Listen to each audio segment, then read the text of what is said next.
जातीय जनगणना पर अभय चौटाला ने बड़ा बयान दिया है। इनेलो नेता अभय चौटाला ने सोशल मीडिया पर पोस्ट किया, हरियाणा में सरकार बनने के बाद जातीय जनगणना कराएंगे, हर एक तबके और जाति को अधिकार मिलना चाहिए। उन्होंने कहा, इनेलो की सरकार आने के बाद हरियाणा प्रदेश में हम सबसे पहले जातीय जनगणना कराएंगे। अभय चौटाला ने कहा, क्योंकि हर एक तबके व जाति को उसकी आबादी के हिसाब से हक और अधिकार मिलना ही चाहिए।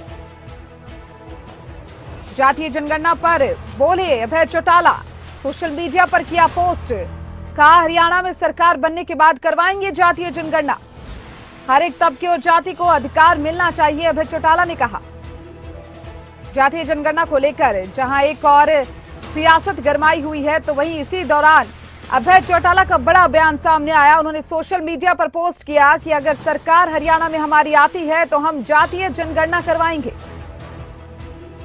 कहा कि हर एक तबके और जाति को उसका अधिकार मिलना ही चाहिए।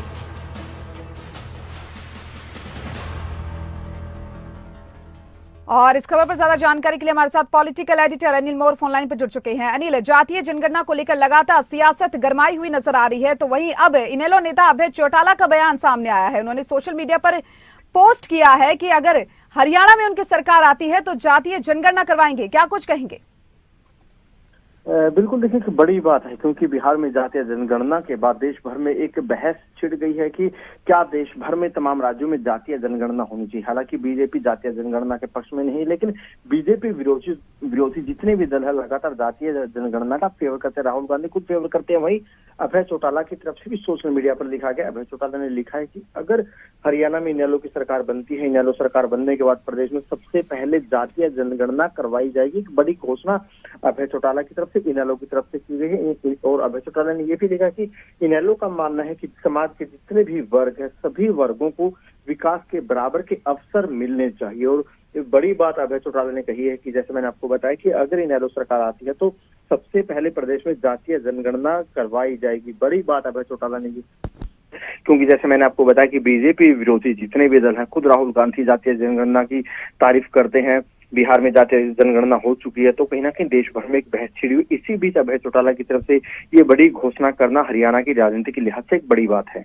बिल्कुल अनिल, साथ ही जिस तरीके से आपने बताया कि बीजेपी जातीय जनगणना के अगेंस्ट है, वहीं अगर जो और पार्टियां उनकी बात करें तो वो इसके पक्ष में नजर आ रही है। और अब ये बयान भी यहाँ पर दिया गया है, क्या कुछ कह सकती हैं सियासी गलियारों में किस तरह की सुगबुगाहट अब देखने को मिलेगी? देखिए, हमारे देश और तमाम राज्यों की जो राजनीति है कहीं ना कहीं जातियों के आसपास ही रहती है। राजस्थान, मध्य प्रदेश में तमाम राज्यों के चुनाव की बात करें, जितनी भी टिकटें किसी भी राज्य में मिलती है तो जातीय समीकरणों के लिहाज से मिलती है। जैसे ही बिहार में जातीय जनगणना हुई, उसके बाद देश भर में बहस छिड़ गई थी। हालांकि बीजेपी का तो ये कहना है कि जो विरोधी दल है, चाहे बिहार के मुख्यमंत्री है, तमाम सियासी दल है, जातीय जनगणना के सहारे पर समाज की सभी जातियों को बांटने का काम करते हैं, ये बीजेपी का कहना है। लेकिन बीजेपी विरोधी दलों का कहना है कि जातीय जनगणना जरूरी है। जातीय जनगणना के हिसाब से अनुमान लग जाता है कि किस प्रदेश में कितनी जातियां हैं, इन जातियों की आबादी कितनी है, ताकि उस आबादी के हिसाब से कहीं ना कहीं जो नीतियां हैं सरकार की, उस हिसाब से बनाई जाए। उस हिसाब से लोगों को, जो वंचित वर्ग है, वंचित वर्ग को सरकार की नीतियों का फायदा पहुंचाया जाए। जी, बहुत बहुत शुक्रिया अनिल, आपका तमाम जानकारी को साझा करने के लिए।